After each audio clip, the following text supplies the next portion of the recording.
É preciso fazer. É preciso fazer. E hoje vocês estão trabalhando com uma equipe de quantas pessoas? Hoje, ó, nós temos dentro do barco aí 25 pessoas. Com a tripulação do barco vai para 28 pessoas. Entendeu? Nós temos aí dentro do barco o fórum flutuante. Nós temos o cartório judicial.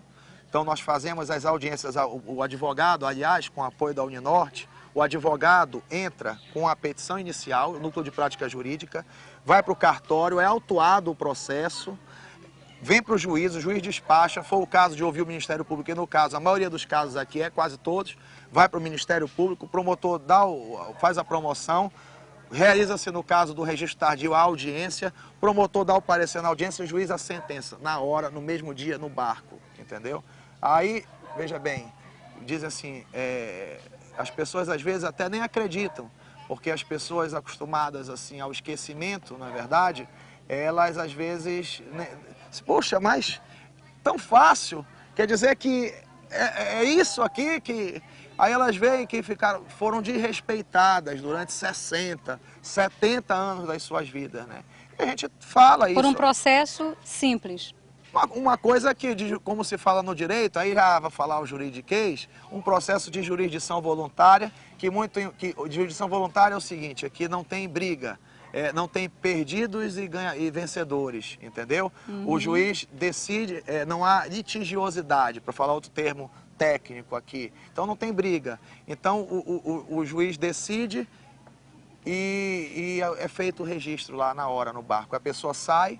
Depois de existir, durante esse tempo todo que não existia formalmente, ela passa a existir, tira a sua identidade, depois tirar o registro, a identidade, carteira de trabalho, título de eleitor, enfim, toda a documentação. Aí, quem já tem seus filhos, quando for passar o cadastramento do Bolsa Família, pode ter acesso ao Bolsa Família. Quando o governo um dia chegar aqui nessas comunidades e vir criar o Bolsa Floresta, as pessoas vão estar prontas para receber. Quando as mulheres atingirem 55 anos de idade, poderão ter acesso à sua aposentadoria, entre aspas, que na realidade é um benefício assistencial, poderão receber um salário mínimo por mês como agricultores rurais, que todos são, quem mora no Beiradão, todo mundo é agricultor rural, porque planta macaxeira para fazer farinha. E os homens aos 60 anos. Então você imagina que as pessoas que têm 70, 80 anos, que já poderiam estar aposentadas desde os 55, não estão porque não tem documentação. Para ter uma ideia da consequência, porque às vezes as pessoas pegam e dizem assim, para que pegar juiz e ir para a floresta? Para que, meu Deus, vai fazer casamento, dar registro? O pessoal não precisa disso. Precisa. Vamos supor que um ribeirinho desse consiga uma aposentadoria. Quando ele morrer, se ele for casado legalmente com a sua mulher, ela dá entrada naquela certidão de casamento e no mês seguinte já começa a receber a aposentadoria do seu marido, do seu falecido marido, entendeu? Se isso não acontecer, ela precisa contratar um advogado, em primeiro lugar, ir na cidade, contratar um advogado, entrar com o processo, aí o juiz vai deferir, vai dar uma sentença, ela sabe quando que isso vai acontecer? Nunca. Essa pessoa vai morrer e não vai ter acesso à Previdência Social. É por isso que aqui no Amazonas, só 6% da população tem acesso a algum tipo de benefício ou aposentadoria, tem acesso à Previdência Social, 6%.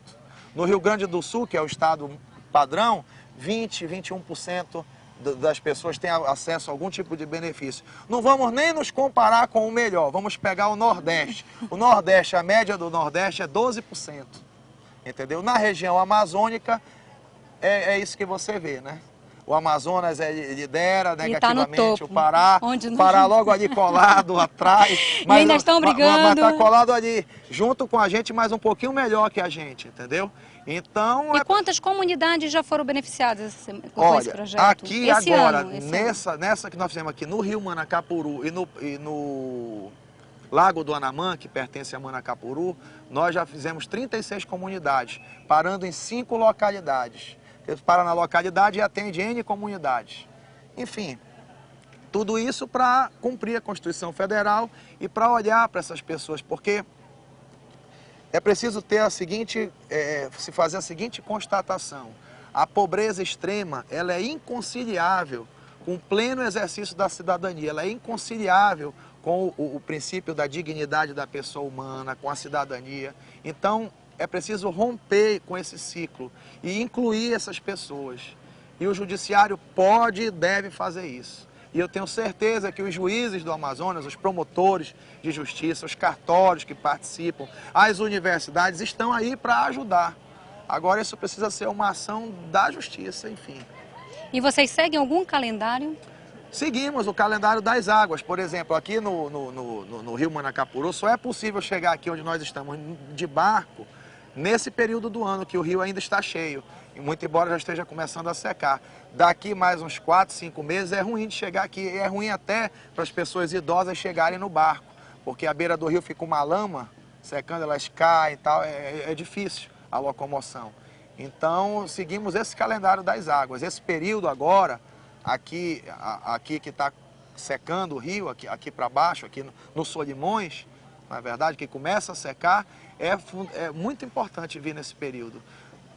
Mais para frente um pouquinho, nos municípios lá de cima, lá para o Rio Madeira e tal, daqui já vai começar a encher, aqui ainda vai estar secando. Então teria que fazer um calendário observando o regime das águas, não é verdade? Para facilitar. E daria para fazer isso. O Tribunal de Justiça tem os meios, tem o barco para fazer esse trabalho. A Petrobras patrocina, dá todo o combustível para fazer isso. É uma questão da Justiça decidir. Da Justiça decidir.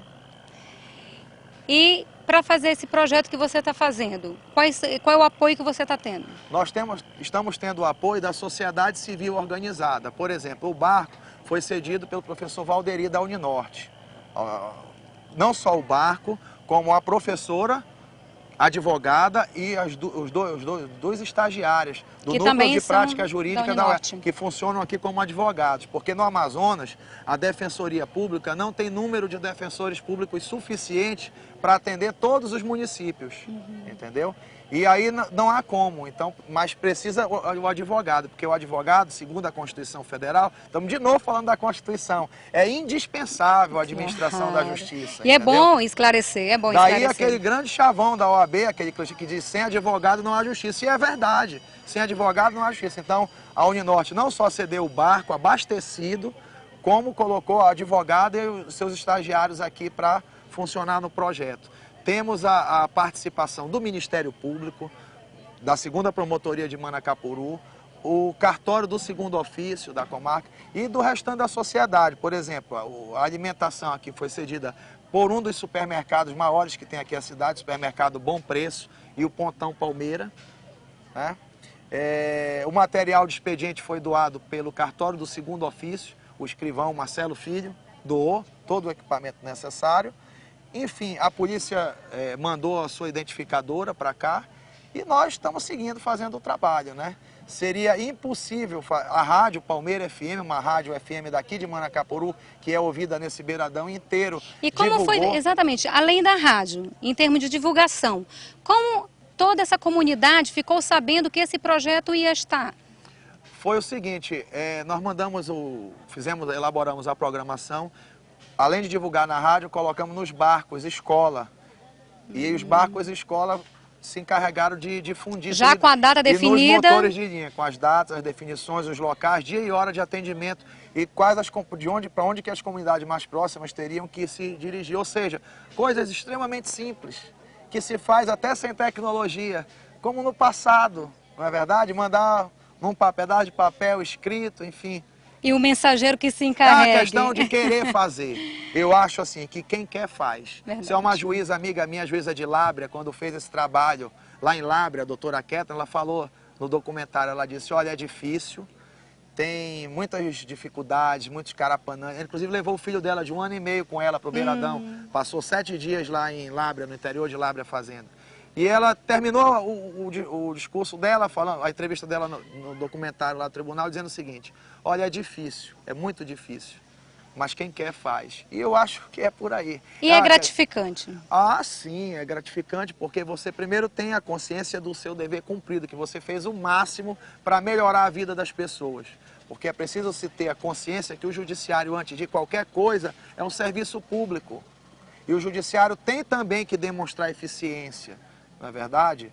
Aquela postura do judiciário ali, que só fala nos autos, aquela postura fechada, aquela postura do juiz distante, em cima do pedestal, eu acho que isso é uma postura ultrapassada de pessoas que pararam no tempo e no espaço. Eu acho que a justiça hoje... Tem que arregaçar as mangas e a luta... vir para o meio da comunidade e resolver os problemas que afligem o povo, não é verdade? Porque, afinal de contas, quem mantém toda essa estrutura são os impostos que a população paga. Enfim, coisas óbvias que não era para... Em 2007...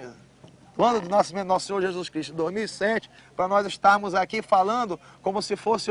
Isso é antigo. Já era um problema já superado. Isso já era para ter sido superado no nosso estado, não foi.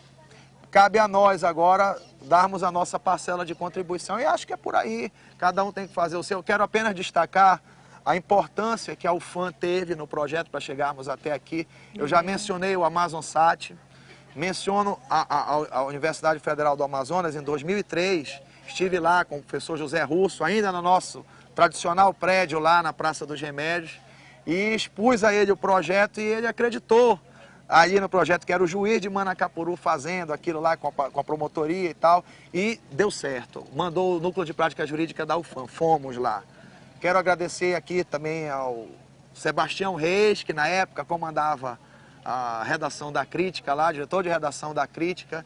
Ele acreditou na gente, deslocou uma equipe de reportagem, passou com a gente lá 3 semanas. Você que é do meio sabe como é difícil tirar um repórter de uma grade aí, de um órgão de imprensa aí que fica um buraco lá. E quando nós apresentamos o projeto, aí 2 anos antes, aliás, em 2001, ele cedeu a repórter fotográfica lá e foi com a gente, documentou, fez umas fotos belíssimas. Enfim, então o que nós hoje alcançamos aqui, essa situação de atender 3, 4 mil, realizar 3, 4, 5 mil atendimentos, isso é um processo, né, que chegou uma época que o tribunal realmente assumiu esse compromisso.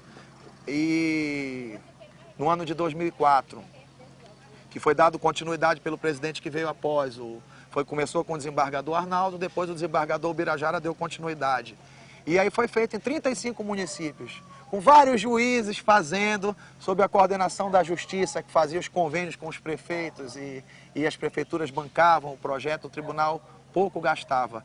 E esperamos que um dia isso volte. Exatamente, que eu ia falar, por que não volta? Porque não sabemos, na realidade, gostaríamos que voltasse. A gente sempre tem que acreditar, assim, ter esperança e acreditar num futuro melhor. Mas, enquanto esse futuro melhor não chega, a gente vai fazendo o que pode. E é o que nós estamos fazendo aqui. Dentro da nossa, no limite da nossa capacidade e das nossas forças, na verdade. Temos aí o apoio, daí encontra-se apoio para fazer, querendo fazer, se faz. E nós vamos seguir.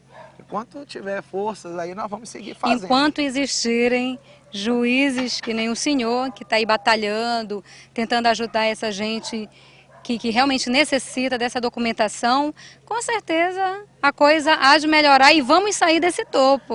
Isso. Não, é um troféu que não queremos carregar. É um verdade? troféu negativo, você ter uma população que não tem acesso a nada, né? A um Estado formal de direito é uma coisa ruim. Mas eu quero dizer que quando eu venho aqui para o Beiradão atender essas pessoas, eu estou cumprindo uma obrigação. Eu não estou vindo fazer favor para ninguém. Eu costumo sempre falar isso para eles ficarem claros e se sentirem respeitados e saberem que nós estamos aqui porque é direito deles.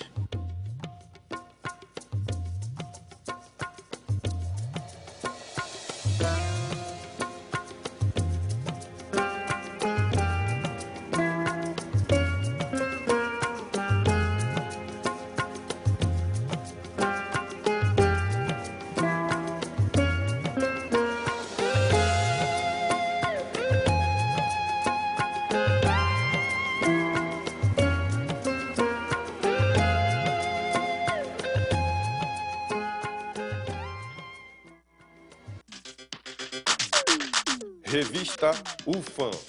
Apoio cultural Equador Petróleo. Distribuição diferenciada para uma região especial. E LAPEC, Laboratório de Pesquisas e Ensaios de Combustíveis da Universidade Federal do Amazonas. Sob a coordenação dos professores doutores Jamal da Silva Chá e Ramundo Passos, o LAPEC, Laboratório de Pesquisas e Ensaios de Combustíveis da Universidade Federal do Amazonas, ao longo dos